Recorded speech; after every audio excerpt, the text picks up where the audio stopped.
So we finally made it to the top 5.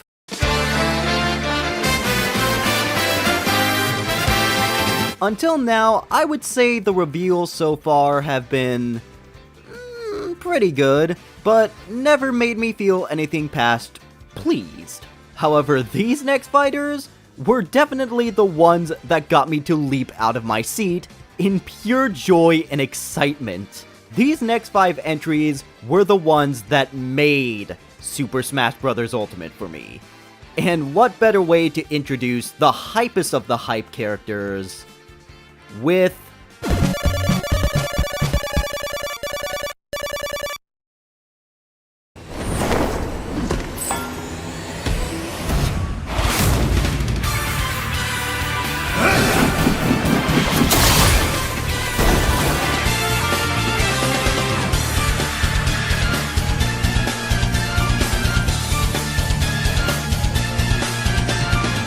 Yeah, Castlevania, baby! The NES classic with the nipple-twisting difficulty has finally made it into Super Smash Bros. And I couldn't be any happier. While I wouldn't say I'm a die-hard fan for Castlevania, I do have a soft spot for the series, and really, let's be real, this is one of the most important staples to video games as a whole. I mean, this is truly the franchise when you think Boo Haunted House the video game, with all the ghouls and ghosts you need, and the big baddie of the franchise being the actual factual Dracula. And they played this concept completely straight. For the most part. And even though there are definitely many heroes that come from this franchise, I think we could all agree that out of every character that could be considered for Super Smash Bros., it was gonna be the poster child, Simon Belmont. The bold, the barbaric, the masculine, the feminine, light Yagami looking ass. Oh god. I'd take the Captain N version over that. Okay, so Simon doesn't really have a definitive design outside of this. But you know what, I was still confident that Simon was gonna make it in nonetheless. Mainly because his inclusion kind of got leaked beforehand by 4chan.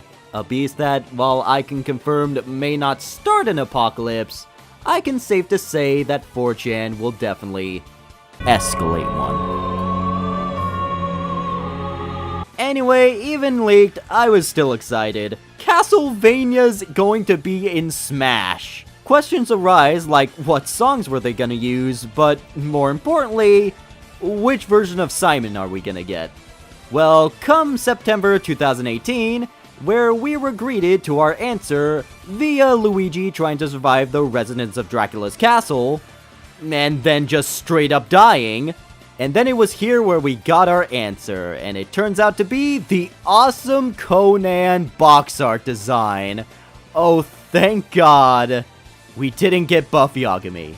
And like, wow, I've mentioned many times during this list about characters that play similar to how they were depicted in their home games, but Simon just feels like the team just plucked him out of Super Castlevania 4 and mapped buttons to his arsenal. I mean, you got the strut, you got the whoop-a-da-wobble-a-beeble-beeble. Plus his stage, Dracula's Castle, is just pure spooky atmosphere with a bunch of monsters to come cameo. And you know what, let's not forget the fact that they made Dracula a boss in this game.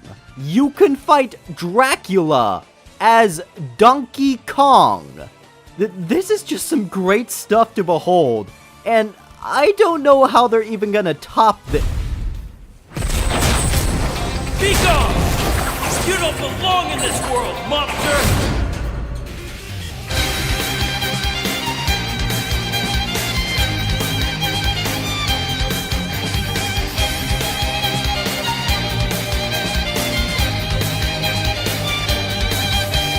Oh my god, they added Richter as well! That's right, baby, Spot 5 is a 2-for-1 deal.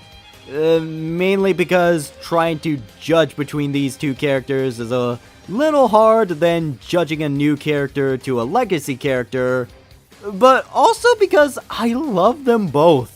Cause I'm just hyped that not only did we get 2 characters to represent Castlevania, but one of them was Richter of all characters. Fucking Richter! I mean, that shouldn't be surprising, but Sakurai did go on record that he showed concern about Richter's notoriety in the States, since his debut game, Rondo of Blood, only released in Japan. But dude, I love you, but come on. We all know who Richter is. He's Mr. Die Monster. I don't know, I'm just so happy that not only did Richter get in, but a lot of his moves were implemented both for him and Simon, which surprisingly makes an excellent blend. Yeah, I'll just say, Castlevania's definitely eating good with content in this game. They got Alucard as an assist trophy, they have their own dedicated spirit map for World of Light, and oh, the music. Oh my god, so many tracks. The Belmonts definitely brought not only their needed inclusion, but a massive celebration of what makes Castlevania so great. And as an avid fan, I can't ask for more. Okay, maybe a playable Alucard next time, but that's all! Simon and Richter from Castlevania, showing that not even a curse can ruin this hype train.